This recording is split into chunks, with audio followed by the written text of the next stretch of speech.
हम इंडियंस की एक आदत होती है कि कहीं पर अगर हम 1 रुपया भी इन्वेस्ट करते हैं ना, तो वहाँ पर हम सोचते हैं कि हमारा पैसा डबल होने में कितना टाइम लगेगा। अब वैसे तो इसको कैलकुलेट करने के लिए एक रूल ऑफ 72 होता है, जो कहता है कि आपको उस इन्वेस्टमेंट के ऊपर जितने भी परसेंट के रिटर्न्स मिल रहे हैं, आपने 72 को उस नंबर से डिवाइड कर देना है। जैसे अगर मान लीजिए आपने एफडी में इन्वेस्टमेंट की है और वहाँ पर आपको 6% का इंटरेस्ट रेट मिल रहा है, तो अगर आप 72 को 6 से डिवाइड कर देंगे तो आपको पता चल जाएगा कि यहाँ पर आपका पैसा डबल होने में 12 साल का वक्त लगेगा। बट यहाँ पर एक बहुत ही छोटी सी चीज होती है जिसको हम मिस करते हैं और हमारा उस तरफ ध्यान नहीं जाता, क्योंकि हम लोग इतना फाइनेंशियली लिटरेट नहीं है। हमें स्कूल्स में पढ़ाया गया है, लेकिन हमें कभी भी फाइनेंस के बारे में नहीं पढ़ाया जाता है, और इस वजह से हम इस चीज़ की तरफ ध्यान नहीं देते हैं। और ये जो बड़ी बड़ी फाइनेंस कंपनीज हैं, बड़े बड़े बैंक्स हैं, ये चाहते भी नहीं है कि आप इस तरफ ध्यान दें, क्योंकि इससे उनका नुकसान है, और अदरवाइज आप अभी तक अपना नुकसान करवा रहे हैं, या नुकसान नहीं भी करवा रहे हैं तो भी अपना बेवकूफ़ बनवाते आ रहे हैं। तो क्या है वो चीज़, और एक्चुअल में आपका पैसा डबल होने में कितना टाइम लगेगा, ये आज हम अलग अलग एसेट्स के हिसाब से समझेंगे। मतलब एफडी में इन्वेस्ट करोगे तो कितना टाइम लगेगा, पीपीएफ में इन्वेस्ट करोगे, पीएफ में इन्वेस्ट करोगे, आप सुकन्या समृद्धि योजना में इन्वेस्ट करोगे, म्यूचुअल फंड में इन्वेस्ट करोगे, या फिर ईटीएफ में इन्वेस्ट करोगे, या फिर आप स्टॉक मार्केट में इन्वेस्ट करोगे, तो कितना टाइम लगेगा आपका पैसा डबल होने में, ये आज हम समझने जा रहे हैं। तो शुरुआत करते हैं एफडी से। तो हम सभी जगह पर ये मान के चल रहे हैं कि आप 1 लाख रुपए इन्वेस्ट करेंगे और आप ये देखना चाहते हैं कि आपका पैसा डबल होने में टाइम कितना लगने वाला है। तो अगर आप एफडी में 1 लाख रुपए इन्वेस्ट करते हैं तो एफडी में आपको लगभग 6.5% का इंटरेस्ट रेट मिल जाता है। कुछ केसेस में आपको 7 या 7.25% का भी इंटरेस्ट रेट मिलता है, लेकिन हम एक एवरेज लेके चल रहे हैं, क्योंकि कुछ केसेस में आपको 5 या 5.5% का इंटरेस्ट रेट भी मिलता है। तो हमने यहाँ पर 6.5% का एक एवरेज हम लेकर चल रहे हैं। तो इस हिसाब से अगर आपको अपना पैसा एफडी में डबल करना है, यानी अगर आप 1 लाख का 2 लाख करना चाहते हैं, तो आपको 11 साल से भी ज्यादा का वक्त लगेगा। यानी अगर आपको किसी एफडी में 6.5% का इंटरेस्ट रेट मिलता है, तो लगभग 11 साल में आपका जो पैसा है 1 लाख है वो 2 लाख हो जाएंगे। बट यहाँ पर एक बहुत बड़ी चीज़ है जिसको हमने मिस किया है, और वो है इन्फ्लेशन, यानी महंगाई। अब इस इन्फ्लेशन में मैं बहुत ज़्यादा टेक्निकल ना जाते हुए आपको बिल्कुल सिंपल लैंग्वेज में समझाता हूँ, जैसे अगर आपको कुछ भी नहीं पता है तो भी ये बात आपको समझ आ जाएगी। तो मान लीजिए अभी 2014 चल रहा है, यानी मैं 10 साल पहले की बात कर रहा हूँ, और अभी आपके पास भी 1 लाख रुपए हैं और आपका एक दोस्त है उसके पास भी 1 लाख रुपए हैं। आप क्या करते हैं, आप अपने इस 1 लाख रुपए को अगले 10 साल के लिए एफडी में रख देते हैं। तो 10 साल में, वैसे तो 11 साल में आपका पैसा डबल हो रहा है, लेकिन मान लेते हैं कि आपका पैसा 10 साल में डबल होके कितना हो जाता है, 2 लाख रुपए हो जाता है। लेकिन आपका दोस्त इस जगह पर इस 1 लाख रुपए का गोल्ड खरीद के रख लेता है। अब 2014 में जो गोल्ड की प्राइस चल रही थी, वो चल रही थी लगभग 28,000 रुपीज पर 10 ग्राम, यानी पर तोला। तो उस टाइम पर आपके दोस्त को उस 1 लाख रुपए से 35 ग्राम यानी 3.5 तोला सोना मिल जाता। तो आज आपके दोस्त के पास 3.5 तोला सोना है, उसकी प्राइस क्या चल रही है उसको छोड़ देते हैं। अब मानते हैं कि आपने अपना पैसा एफडी में इन्वेस्ट किया था और आज वो 1 लाख का 2 लाख रुपए हो चुका है। अब ऐसे में अगर आप आज सोना खरीदने जाएंगे, तो आपके दोस्त ने तो 1 लाख रुपए का सोना खरीदा था, उसके पास 3.5 तोला सोना है, और आज आप 2 लाख रुपए लेके जा रहे हैं, तो आपको तो 2 लाख रुपए में 7 तोला सोना मिलना चाहिए। लेकिन आज सोने की जो प्राइस है वो 75,000 रुपए तोला हो चुकी है। तो अब आप भले ही 2 लाख रुपए लेके जा रहे हैं, उससे डबल पैसा लेके जा रहे हैं, लेकिन उसके बावजूद आपको इस 2 लाख रुपए में 26 ग्राम यानी लगभग 2.5 तोला सोना मिलेगा। जबकि आपके दोस्त को आज से 10 साल पहले उसी 1 लाख रुपए में आपसे ज्यादा सोना मिल गया था। मतलब आपको दिखाई तो दे रहा है कि आपका जो 1 लाख रुपए है वो अगले 10 साल में डबल हो गया है, लेकिन उस दुगने पैसे से भी आप 10 साल पहले जो सामान खरीद पाते थे उससे कम सामान खरीद पा रहे हैं। तो फिर इस पैसे की जो वैल्यू है वो 2014 के 1 लाख रुपए से भी कम हो गई ना। यानी पिछले 10 साल में महंगाई इस हिसाब से बढ़ी है। अब अगले 10 साल के बारे में सोचें तो आज अगर आप एक आईफोन खरीदने की सोच रहे हैं तो उस आईफोन की प्राइस 1.5 लाख रुपए है। लेकिन अगर 10 साल बाद आप आईफोन खरीदने जाएंगे तो क्या उसकी प्राइस 1.5 लाख रुपए ही होगी? नहीं, शायद उसकी प्राइस 3 लाख रुपए हो चुकी होगी। अब अगर अगले 10 साल के बारे में सोचें तो आज मान लीजिए आप अपने 1 लाख रुपए की एफडी करते हैं, आगे हम सभी तरह के ऑप्शंस को कंपेयर करेंगे, तो ऐसे में 10 साल बाद अगर मान लीजिए आपका पैसा जो है वो 2 लाख रुपए हो जाता है, लेकिन आज 1 लाख रुपए में आप जितना सामान खरीद सकते हैं, आप 10 साल बाद भी 1 लाख रुपए में उतना सामान नहीं खरीद पाएंगे। इसलिए जब हम ये सोच रहे हैं कि हमारा पैसा डबल कब होगा, तब हमें ये भी सोचना चाहिए कि उस पैसे की वैल्यू भी बढ़नी चाहिए उतनी। तो अब चलिए हम सबको कंपेयर करते हैं और उसमें पता करने की कोशिश करते हैं। तो सबसे पहले एफडी की बात करें तो अगर आप एफडी में 1 लाख रुपए इन्वेस्ट करते हैं और वहां पर आपको 6.5% का इंटरेस्ट रेट मिलता है, तो लगभग 11 साल का वक्त लगता है आपके पैसे को 2 लाख रुपए होने में। बट यहाँ पर हम मान के चल रहे हैं कि इंडिया में 5% का इन्फ्लेशन रहता है। देखिए अभी तो इन्फ्लेशन थोड़ा सा कम आ रखा है, लेकिन बीच में पिछले कुछ साल में 7% से भी ऊपर चला गया था। तो हम एवरेज 5% का इन्फ्लेशन लेके चल रहे हैं। तो अगर हम इन्फ्लेशन से एडजस्ट करके देखें तो भले ही इन 11 साल में आपके जो 1 लाख रुपए हैं वो 2 लाख रुपए हो जाएंगे, लेकिन 11 साल के बाद इस 2 लाख रुपए की जो वैल्यू होगी वो लगभग 1,16,000 रुपए के आसपास रह जाएगी। यानी 11 साल आपने अपना पैसा रखा और रियल आपको जो गेन होगा वो सिर्फ 16,000 रुपए का होगा। और यहाँ पर अगर हम इन्फ्लेशन को एडजस्ट करने के बाद रियल रेट ऑफ रिटर्न देखें तो ये निकल कर आता है सिर्फ 1.39%, जहाँ पर हम 6.5% देख रहे हैं वो एक्चुअल में इन्फ्लेशन से एडजस्ट करने के बाद हमें सिर्फ 1.39% ही मिलेगा। और ऐसे में अगर मैं कंपेयर करूं कि मेरे पैसे की जो वैल्यू है, देखिए नंबर्स तो डबल हो जाएंगे, लेकिन उस पैसे की जो वैल्यू है वो डबल होने में कितना वक्त लगेगा, तो यहाँ पर ये निकल कर आता है 51 ईयर्स, यानी 51 साल में आपके जो पैसे की वैल्यू है वो डबल होगी। अब यही पैसा अगर आप पीपीएफ में इन्वेस्ट करते हैं तो वहां पर आपको लगभग 7.1% के रिटर्न्स मिल जाते हैं। ऐसे आपके जो 1 लाख रुपए हैं उन्हें 2 लाख रुपए होने में लगभग 10 साल का वक्त लगेगा। लेकिन वही बात है कि वहां पर भी 5% का इन्फ्लेशन होगा। तो ऐसे में 10 साल बाद आपके जो 2 लाख रुपए हो चुके हैं, जो आपको डबल पैसा दिखाई दे रहा है, उसकी जो वैल्यू होगी वो लगभग 1.21 लाख रुपीस के आसपास होगी। यानी 10 साल पैसे रखने के बाद भी जो आपको रियल गेन होगा, नंबर्स में भले ही आपको ज़्यादा बड़ा गेन दिखाई दे रहा है, लेकिन जो रियल रिटर्न्स होंगे वो सिर्फ 21,000 रुपये के होंगे। और अगर हम परसेंटेज वाइज देखें तो यहाँ पर भले ही आपको 7.10% दिख रहा है, लेकिन एक्चुअल में आपको जो रिटर्न्स मिलेंगे वो होंगे 1.98% के। और ऐसे में अगर आप अपना पैसा डबल करना चाहते हैं तो आपको 36 सालों का वक्त लगेगा। नंबर्स की बात नहीं कर रहा हूं, यहां पर मैं वैल्यू की बात कर रहा हूं। यानी उस पैसे से आप जितना सामान आज खरीद सकते थे उससे डबल सामान आप 36 साल तक अगर उस पैसे को रखेंगे तभी खरीद पाएंगे। इसके बाद तीसरा है एम्प्लॉय प्रोविडेंट फंड। यहाँ पर आपको लगभग 8% के रिटर्न्स मिल जाते हैं। तो ऐसे में आपका पैसा डबल होने में लगभग 9 सालों का वक्त लगेगा।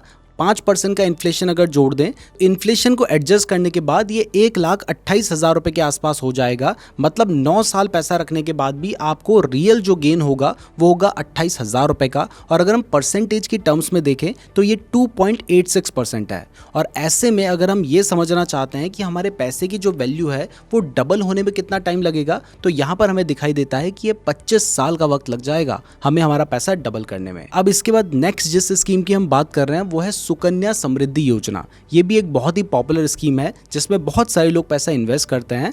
अब यहाँ पर भी अब देखिए, अगर आप 1 लाख रुपए इन्वेस्ट करते हैं तो यहाँ पर 8.20% के रिटर्न्स मिल जाते हैं।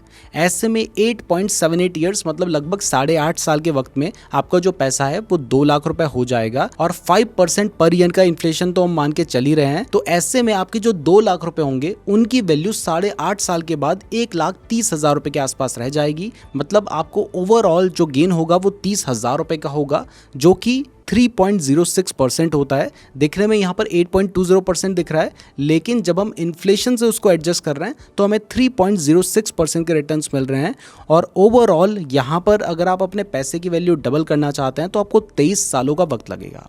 अब मैं जानता हूँ कि इन सारे फाइनेंशियल इंस्ट्रूमेंट्स में आपको सेफ्टी देखने को मिल रही है और आप ये सोच के बैठे हैं कि मैंने यहाँ पर पैसा डाला है तो चले कुछ भी हो जाए, मेरा पैसा सेफ तो है। अब इस सेफ्टी के चक्कर में अगर आपको चलता है कि आपका पैसा उतना का उतना ही रहे तो फिर आप इस सेफ्टी में जा सकते हैं। लेकिन यहाँ पर मैं एक और चीज़ आपको बता दूं कि ये 5% का इन्फ्लेशन रेट जो मैं मान के चल रहा हूँ, ये ओवरऑल इन्फ्लेशन देख रहा हूँ। हो सकता है किसी चीज़ में 50% का इन्फ्लेशन बढ़ रहा हो, जैसे आईफोन की प्राइस तो एकदम आसमान छू रही है, ऐसे ही अगर हम किसी और फ़ोन की बात करें या फिर किसी गाड़ी की बात करें तो उसकी प्राइस बहुत तेज़ी से बढ़ती है। तो अगर आप फ्यूचर में इसी अमाउंट से कोई लग्जरी आइटम खरीदने की सोच रहे हैं तो उसकी प्राइस तो हो सकता है बहुत ज़्यादा बढ़ चुकी हो। इसके अलावा अगर हो सकता है कि आप प्रॉपर्टी खरीदने की सोच रहे हैं, आज आपने एफडी में पैसा डाल दिया और आपने सोचा कि आज 1 लाख रुपए की प्रॉपर्टी है, अगले 10 साल बाद इसको खरीदूंगा, तो 10 साल बाद वो 1 लाख की प्रॉपर्टी हो सकता है 10 लाख या 50 लाख की हो गई हो और आपका पैसा डबल ही हुआ होगा, तो फिर कैसे खरीदोगे। तो ये 4 मैंने कुछ सेफ स्कीम्स के बारे में बात किया जिनमें लोग इन्वेस्ट करना प्रेफर करते हैं और बिना सोचे समझे भी इनमें इन्वेस्ट कर लेते हैं और उन्हें लगता है कि उन्हें सेफ्टी मिल रही है। बट एक्चुअल सेफ्टी तो तभी है ना जब आप उस पैसे से जो आप खरीदना चाहते हैं वो खरीद पाएं। तो इसके लिए हमें थोड़ा बहुत रिस्क लेना होता है। मैं ये नहीं कह रहा कि आप रिस्क लीजिए, लेकिन मैं आपको बाकी फाइनेंशियल इंस्ट्रूमेंट्स के बारे में बताता हूँ। जैसे अगर मान लीजिए आप अपना पैसा निफ्टी के किसी ETF में इन्वेस्ट कर देते हैं, ETF यानी एक्सचेंज ट्रेडेड फंड्स, तो ऐसे में जितना हमारा स्टॉक मार्केट ग्रो करेगा उतने रिटर्न्स आपको भी मिल जाएंगे। तो अब माना जाता है कि हमारा जो स्टॉक मार्केट है वो लगभग 12% के रेट से ग्रो करेगा। तो अब देखिए यहाँ पर कुछ भी गारंटी नहीं होती है, हो सकता है कि हमारा जो स्टॉक मार्केट है वो अगले 5 से 10 साल में 15% के रेट से ग्रो करे, 10% के रेट से ग्रो करे, लेकिन हम एवरेज मान के चल रहे हैं 12% का। अब स्टॉक मार्केट में देखिए आपको शॉर्ट टर्म में हो सकता है कि आपने पैसा इन्वेस्ट किया या किसी ETF में इन्वेस्ट किया, म्यूचुअल फंड में इन्वेस्ट किया, तो वहां पर आपको हो सकता है जैसे आपने इन्वेस्ट किया उसके बाद उसकी प्राइस गिर गई और आपको दिखाई दिया कि यार मुझे लॉस दिख रहा है, लेकिन वो सिर्फ एक पेपर लॉस है। आपको एक्चुअल लॉस कब होगा? जब आप उसको सेल करेंगे। लेकिन जब आप लॉन्ग टर्म के लिए इन्वेस्ट करते हैं तो वहां पर भले ही थोड़े टाइम के लिए मार्केट गिरता है लेकिन वापस बढ़ जाता है। 2008 में भी ऐसा ही हुआ, 2020 में भी ऐसा हुआ और हर्षद मेहता के टाइम पे भी ऐसा हुआ और हमेशा से ऐसा ही होता हुआ आया है। तो निफ्टी के ETF में इन्वेस्ट करने पर आपको अगर 12% के इंटरेस्ट रेट मिल जाता है तो यहाँ पर आपका जो पैसा है वो डबल होने में 6 साल का वक्त लगेगा, मतलब 6 साल में आपका जो 1 लाख है वो डबल हो जाएगा।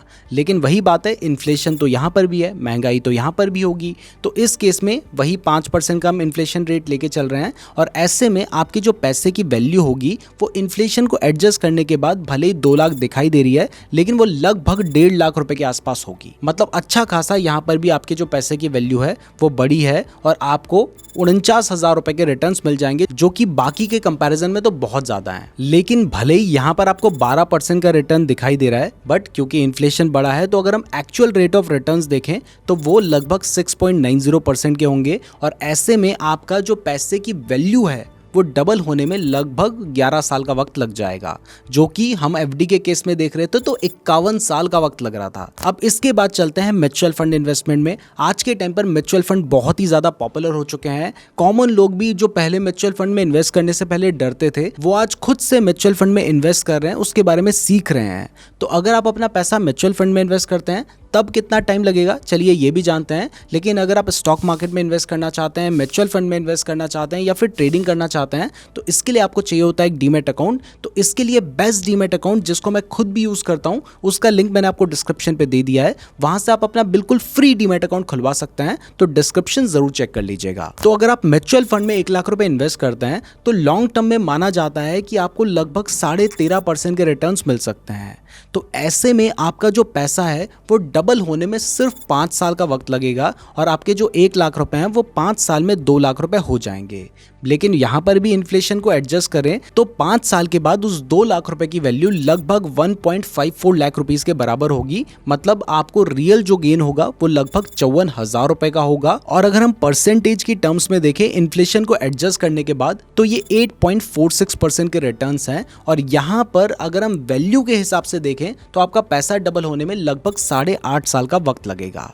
अब इसके बाद फाइनली आते हैं हम स्टॉक मार्केट में, जिसमें अगर आप खुद से सीख कर स्टॉक्स में इन्वेस्ट करते हैं और इंडिविजुअली कोई स्टॉक सेलेक्ट करते हैं। और यहां पर मैं ये नहीं कह रहा हूं कि आपने किसी एक स्टॉक में इन्वेस्ट किया है। अगर आपने अपना एक सोच समझ के पोर्टफोलियो डिजाइन कर रखा है तब आपको लगभग 18 से 20% के रिटर्न्स मिल सकते हैं। मिलने को यहाँ पर 1-2 साल में ज्यादा भी मिल सकते हैं, लेकिन लॉन्ग टर्म की बात करें तो आप 18% के रिटर्न्स स्टॉक मार्केट से गेन कर सकते हैं। अब अगर मान लीजिए आपने किसी एक ऐसे स्टॉक में इन्वेस्ट कर दिया जो बहुत अच्छा चला, फिर तो हजारों % के भी रिटर्न्स मिल सकते हैं। 1 लाख के 10 लाख, 50 लाख, 1 करोड़ भी हो सकते हैं लॉन्ग टर्म में। लेकिन यहाँ पर हम वो बात करेंगे जो कि आसानी से पॉसिबल है, वो नहीं जो कि बहुत रेयर केसेस में होता है। तो ऐसे में हम मान लेते हैं कि आपको अपने पोर्टफोलियो पे हर साल लगभग 18% के रिटर्न्स मिलते हैं। तो आपने 1 लाख रुपए अगर इन्वेस्ट किए होंगे तो यहाँ पर सिर्फ 4 साल में आपका जो पैसा है वो डबल हो जाएगा। और वहाँ पर भी 5% का अगर हम इन्फ्लेशन देखें तो 4 साल बाद आपके जो 1 लाख रुपए हैं उसकी वैल्यू 1.64 लाख रुपीस होगी। तो अगर हम रियल रिटर्न्स भी देखें तो भले ही आपके जो 1 लाख रुपए हैं वो 2 लाख हो चुके हैं, लेकिन इन्फ्लेशन से एडजस्ट करने के बाद भी आपको 64,000 रुपीस का प्रॉफिट होगा। और यहाँ पर भले ही आपको दिखाई दे रहा है कि 18% के रिटर्न्स मिले हैं, लेकिन आपको एक्चुअल में भी लगभग 13.5% के रिटर्न्स मिल जाएंगे अगर आप स्टॉक मार्केट से 18% के रिटर्न्स अचीव कर लेते हैं। और यहाँ पर आपके जो पैसे की वैल्यू है वो डबल होने में मात्र 5 साल का वक्त लगेगा। तो मैं ये बिल्कुल नहीं कह रहा कि एफडी, पीएफ या पीपीएफ खराब चीजें हैं, यहाँ पर भी आपको इन्वेस्टमेंट करनी चाहिए, लेकिन वहाँ पर ये सोच के मत करो कि आपको बहुत ज़्यादा रिटर्न्स मिल रहे हैं। वहाँ पर आपका पैसा जो आज है 10 साल बाद भी लगभग उतना ही रहेगा, भले ही आपको डबल दिखाई देगा, लेकिन उस पैसे से आप उतना ही सामान 10 साल बाद खरीद पाएंगे जितना आप आज उस पैसे से खरीद सकते थे। तो एफडी कोई इन्वेस्टमेंट नहीं है, उसे आप सेविंग की तरह समझ सकते हैं, क्योंकि अगर आप अपना पैसा सेविंग अकाउंट में रखते हैं और वहां पर आपको 3.5% का इंटरेस्ट रेट मिलता है जो कि नॉर्मली होता है, तो ऐसे में आपका पैसा डबल होने में 20 साल का वक्त लगेगा। मतलब 1 लाख के 2 लाख सेविंग अकाउंट में पड़े रहेंगे तो 20 साल बाद होंगे। और इन्फ्लेशन चल रहा है 5% के आसपास, कभी कभी 6% भी होता है। तो 20 साल बाद जो 1 लाख के 2 लाख रुपए हो चुके हैं ना, उनकी एक्चुअल वैल्यू सिर्फ 73,000 रुपीज होगी। यानी सेविंग में रख के तो आपको अपने पैसे का नुकसान हो रहा है। और ओवरऑल भले ही आपको इस 3.5% के रिटर्न्स दिख रहे हैं, लेकिन आपको 1.5% का एक्चुअल में नुकसान हो रहा है हर साल। और यहाँ पर मैंने पैसे डबल होने की बात कही है, इसका मतलब ये नहीं है कि आज आपने 1 लाख डाले और अगले साल निकाल लिए तो आपको कोई नुकसान नहीं होगा। इस केस में भी अगर मान लीजिए आपने 1 साल के लिए पैसा रखा है और आपको 6% का एफडी में इंटरेस्ट रेट मिल रहा है, तो 1 साल बाद उस पैसे की वैल्यू क्या होगी? तो 1 साल बाद आपको 1,06,000 रुपए मिल जाएंगे। लेकिन महंगाई भी 5% बढ़ गई होगी, तो ऐसे में उस 1,06,000 रुपए की वैल्यू 1,01,000 रुपए के बराबर ही रह जाएगी। तो मैं फिर से कह रहा हूं कि एफडी बुरी चीज नहीं है, आप अपना पैसा एफडी में भी रख सकते हैं, लेकिन इसके अलावा अगर आपके पास एक्स्ट्रा पैसा है तो वो आपको इन्वेस्ट भी करना चाहिए। मैं उम्मीद करता हूं कि आज मैं आपको जो समझाना चाह रहा था वो आपको समझ आ गया होगा। वीडियो पसंद आई है तो वीडियो को लाइक और चैनल को सब्सक्राइब जरूर कर दीजिएगा। फ्री डीमैट अकाउंट का लिंक डिस्क्रिप्शन पे दिया गया है। और अगर आप स्टॉक मार्केट के बारे में बिल्कुल बेसिक से फ्री में सीखना चाहते हैं तो आप ये वाली वीडियो देख सकते हैं। धन्यवाद।